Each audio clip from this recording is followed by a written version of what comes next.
Welcome back, ladies and gentlemen, to another episode review for House of the Dragon. So today we're talking about season 2, episode 3, The Burning Mill. We start out with the Brackens and the Blackwoods, two families that have from the Riverlands have had disputes for who knows how long, since the beginning of time, since the dawn of Westeros. But we're meeting these small folks. Sorry, we're meeting these small folks. And I think it's really trying to show, there's way more to this war than the games that Rhaenyra and Aegon are playing. Although, I mean, they're not necessarily games, but these people are all just getting caught up in the schemes. Granted, the Brackens and the Blackwoods, they were definitely trying to murder each other anyway. And this was just an excuse to do that, which I mean they go on to say later in the episode. Um, but it was a really cool transition that they had when they went from showing the one Blackwood like pull out a sword, and then the very next scene we just see all of them dead. They're trying to show there's a very human cost to all of this, and it is very much going to continue, and is only going to get worse from here. And speaking of the very next scene, we're seeing the oh gosh, the twins get buried. Eric, I can't remember the other dude's name. But we see them get buried, and Rhaenys and Rhaenyra they're talking, and Rhaenyra's like still not sure about the whole war thing. And she's apparently gotten a message from Alicent. She's telling Rhaenys, and Rhaenys is telling her, like, Alicent doesn't have any control here. She even says that Otto Hightower would never have sent, like, an assassin. And she definitely wouldn't have sent a member of the King's Guard as an assassin. Uh, but Rhaenyra still thinks she can talk to Alicent and maybe turn her around. Um, But Rhaenys knows that's not gonna work. She tries to tell Rhaenyra that, but Rhaenyra still has to try. But next up, we go to okay, we switch over to Cole, Sir Crispy McChicken, and this man's walking around the Red Keep. He's got his knights. He walks by his knights, and they're all screwing off. And I would too. I mean, this man Cole's just getting promoted up the ranks, and Cole he was actually kind of salty that Aegon had already appointed the knights. I mean, we don't see that yet, but Cole's looking at him kind of like, who are these guys? And we come to find out that Aegon actually appointed them while Cole was asleep, away. I don't know. So we're already seeing some discord between Aegon and Cole after Cole's become the Hand. But you know what? Let's hope life gets harder for Sir Crispy McChicken. I was hoping he was going to become a Crispy McChicken this episode, but unfortunately, no. So he makes his way to the small council meeting, and they're really just talking about the strategies of war. And Cole's like, "All right, I'm just gonna march out, and I'm gonna grab some guys, and we're gonna march out to the Riverlands. We're just gonna start taking hold after hold after hold." And yeah, they kind of let him know like that's a horrible idea. But Aegon's like, no, it sounds like a good idea to me, and we'll send some dragons along the way. But Aemon's like, I'll go with Vagar, but then Cole says, no, Vagar's got to stay here. And Aegon says, I'll go, and everybody's just like, dude, that is a fucking horrible idea. You cannot, Aegon, do you know what you're doing, man? But I'm liking Aegon more. The more the season goes on, the more I like Aegon. He's a little shithead, but he's kind of a likable shithead. But Allison is not cool with like the way any of this is going down. But Allison, once again, like Randy said, is powerless to stop any of this.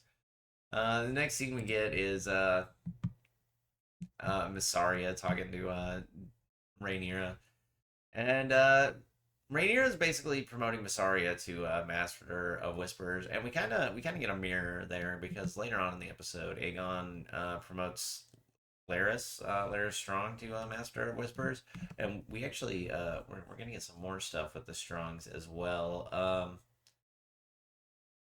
But Massaria basically is like, yeah, we can. She'll be the Master of Whispers, and the reason she decides to do it is because Rhaenyra was gonna let her go last episode, but Rhaenyra decided against it. Then Rhaenyra's talking to, oh gosh, who is it? Bayla. But she's basically asking Bayla to take the kids. I hope I'm getting the right name. I'm not sure.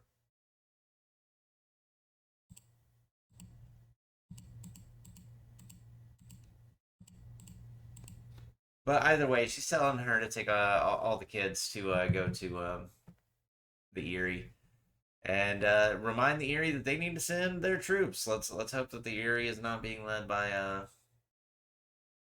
oh my gosh, the Moon Boy. Why can I not think of Catelyn's sister's name? Gosh, but let's hope she's not there either. Anyways, next up we go over to Daemon. Daemon is he shows up to Harrenhal, which I loved how as soon as we pulled up on Harrenhal, you can immediately tell it was Harrenhal. I mean, it looked burnt, like it looked pretty rough, and you knew as soon as we got there, you're like, okay, we're at Harrenhal. Granted, I knew where Daemon was headed, but like as soon as you saw it, you just knew. Like, okay, there's water falling through the roof. I mean, where did the roof go? I could burn it all. It sounds like Harrenhal to me. But he's walking around. He is not seeing anybody there. But like I said earlier, speaking of Laris, when he does end up finding somebody,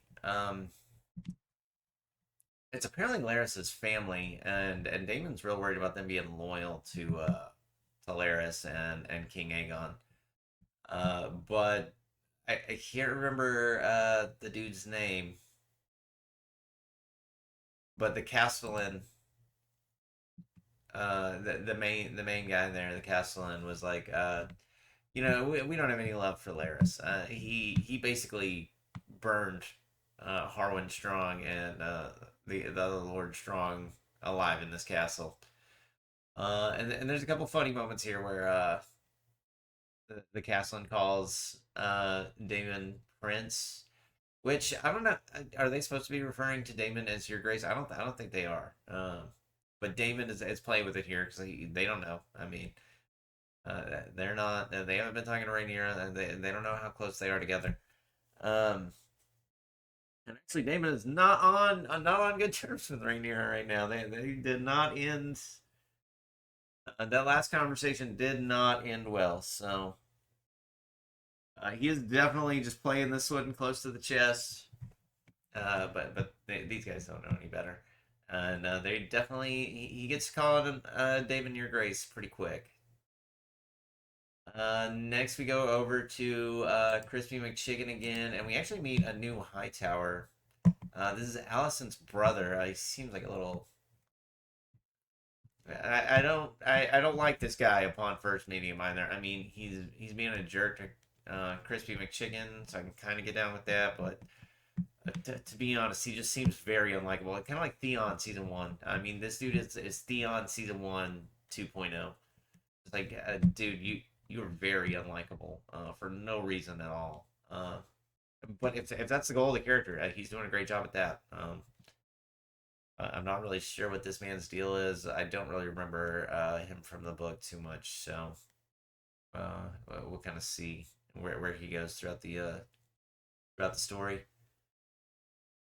Uh, there's a little sequence here where Allison and Crispy McChicken are kind of having power plays with each other, and Crispy McChicken like asks her for a favor. Now I wonder if her brother is going to have problems with the way Crispy McChicken is treating Allison. Probably not. I mean, because this is Game of Thrones times, so I don't know how much this man cares about what Allison's got going on. But he was watching the whole time, so we'll see. we'll see if that plays into his and Crispy McChicken's relationship. All right, next up, Rhaenyra was meeting with her small council where she realized they're all basically incompetent, but actually they're really just all asking for war, and that's pretty reasonable. They should probably go to war. I don't know what Rhaenyra is waiting on. Um, Okay, I'm gonna speed run through the rest of this. Rainy's in Corlys. Met up talking about who's gonna be Corlys's successor. Um, Rhaenyra sends Baela off with a bunch of dragon eggs, so maybe that will come in handy with the rest of the kids off to Eyrie, and maybe these soldiers from the Eyrie will come help soon. Also, during the small council meeting, we talked about the soldiers from the north coming in. So hopefully we'll catch some of them soon as well. Next episode did look to set up a big battle, so we'll see what's to come. But Rhaenyra sends off her kids and Baela, and then we go back to Helena is talking to Alicent, and Helena's like, I forgive you, and Alicent knows exactly what she's talking about, even though they never said, Helena never said what she forgives her for, and Alicent never asked, but Alicent probably doesn't want to talk about that all that much. I doubt Helena does either. Okay. Next up, we get Aegon getting fitted in Aegon the Conqueror's armor. Only for Larys to come in and tell Aegon, like, hey, maybe that's a horrible idea. Maybe you should not go out and get murdered. That would probably be good for our cause if you didn't die. And Aegon, Larys is the first person to actually convince Aegon to do something like smart. I mean, I hate Larys. I'm not a big fan of his. But unlike Otto, Otto can't control. Otto couldn't control Aegon, and Crispy McChicken has no plan at all. His plans are to just violently march forward and kill everything in our way, and hope that works out. But Larys worries me.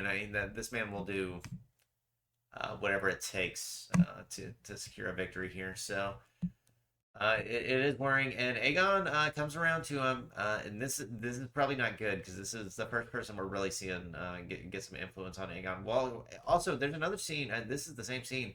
Aegon looks into the mirror, like he's kind of like questioning, who am I? What kind of king am I gonna be? Um, but I'm kind of worried Larys is going to be the voice of reason, not the voice of reason, but it's going to be the voice he listens to. Crispy McChicken, this man can't make a plan. Allison's certainly not listening to Aegon or moving Aegon at all. Uh, then after that, we follow Aegon, and this man is going out with his Kingsguard, just going out to meet some whores. Well, we actually meet a bastard, so these bastards might come up. I'm pretty sure the Dance of the Dragons leads directly into the Blackfire Rebellions. I'm not sure about the timeline on that. It's been a while since I've looked it up. But I'm pretty sure the Blackfire Rebellions kind of come out of all this after the Dance of the Dragons when the Blackfire Rebellions start up. Not important though.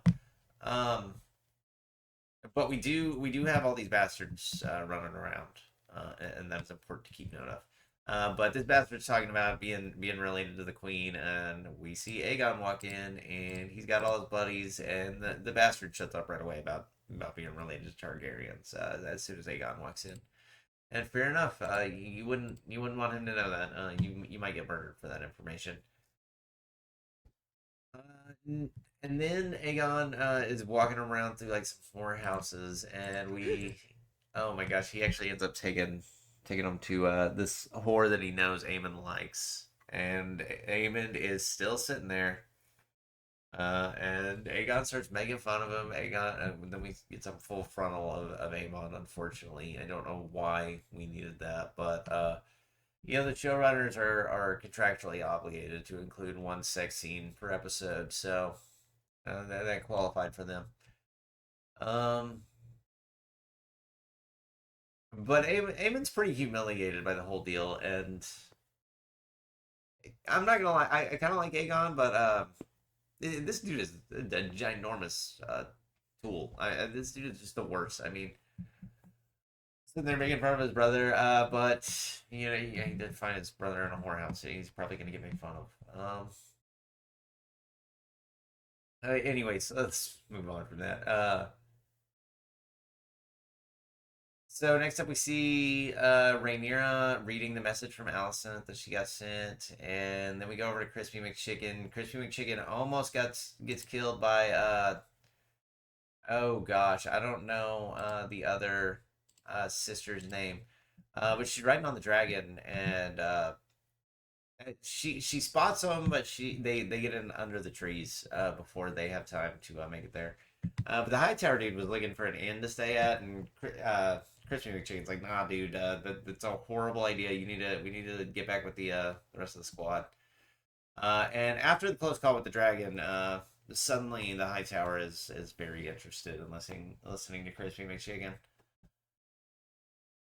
But then Rhaenyra is back with her High Council after. Oh gosh, what is this lady's name?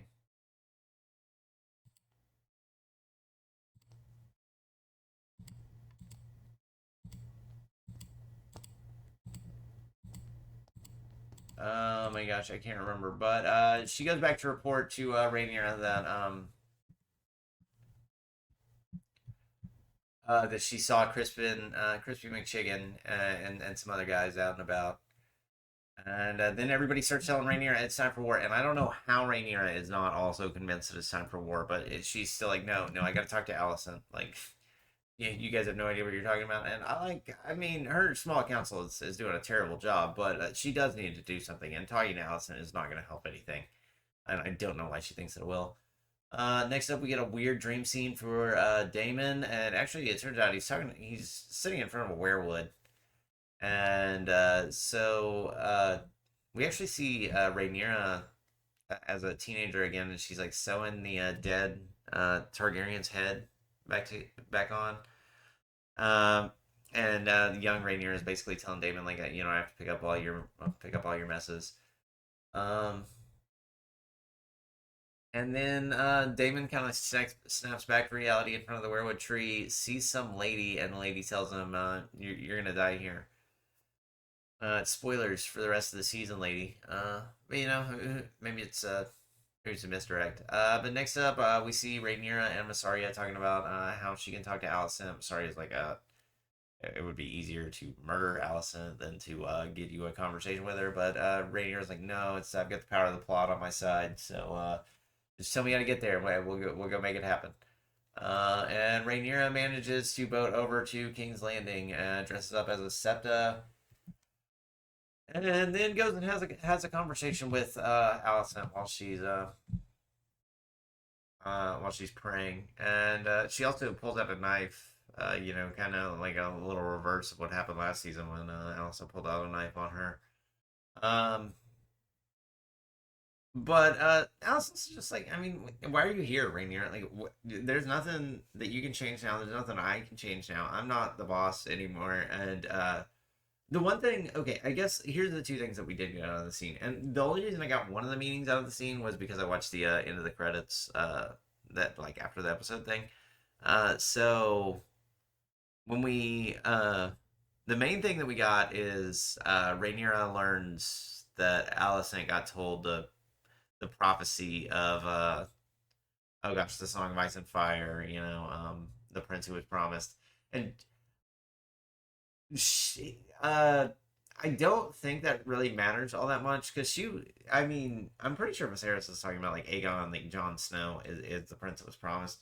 But none of Rhaenyra, Alicent, they don't know who Jon Snow is. They're not gonna know who Jon Snow is. They're gonna die without ever knowing that information. So I don't know what it means for Rhaenyra to know that.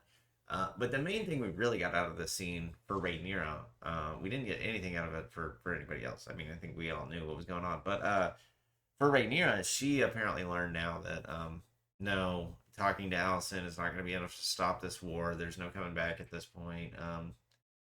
Yeah, it's just going to be fire and blood. I mean, that's what we're going to get.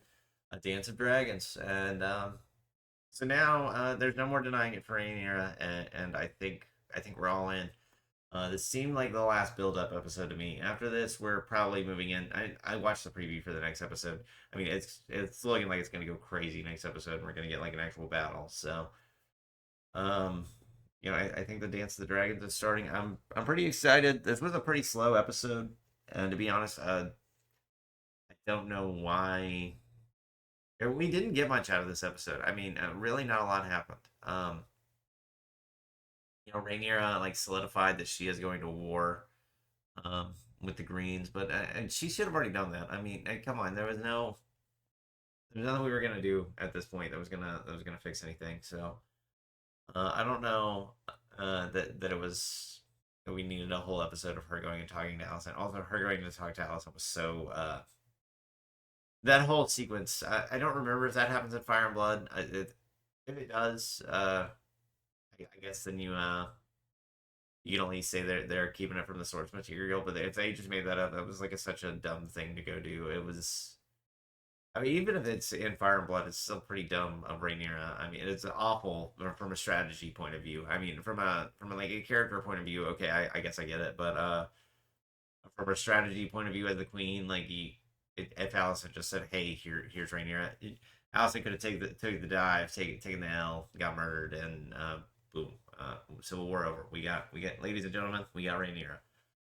So pretty dumb tactics wise. But this is what Rhaenyra needed to know that she has got to go to war. So I guess Rhaenyra is now caught up with everybody else in the series. Which I'm glad we showed that she's got. Rhaenyra should clearly be the ruler. I mean, she's clearly a better ruler than Aegon. And Aegon never wanted to be the ruler anyway. Now he is trying. I think he's trying his best. It's doing awfully, but he is trying his best. He just doesn't know any better, and he's surrounded by a bunch of people that he doesn't really trust or want to listen to, or the people that he does listen to give him awful advice. And Rhaenyra has to deal with all that too, but she's been prepared for this role her whole life. So, I think Rhaenyra is handling it better, but yeah, I guess we're really gonna see what Rhaenyra is all about next episode because there's no more holding back. Starting next episode, we're in the war. But either way, I'm pretty excited for episode 4. Episode 3 wasn't anything fantastic. I think it's been the weakest episode so far of the season, but I think you got this one last setup episode, and then we're moving into it next week. So hopefully it'll pick up. I'd really like to know what you guys thought of the episode. Let me know in the comments if you thought episode 3 was pretty good. Yeah, I mean that's pretty much my thoughts. Nothing super standoutish as far as this episode goes. But I hope you guys all enjoyed this episode of House of the Dragon, and I hope you guys enjoyed my little review and recap. And we will catch you for season 2, episode 4. Yeah, thank y'all for watching, and if you're yeah, please like and subscribe, and have a good day.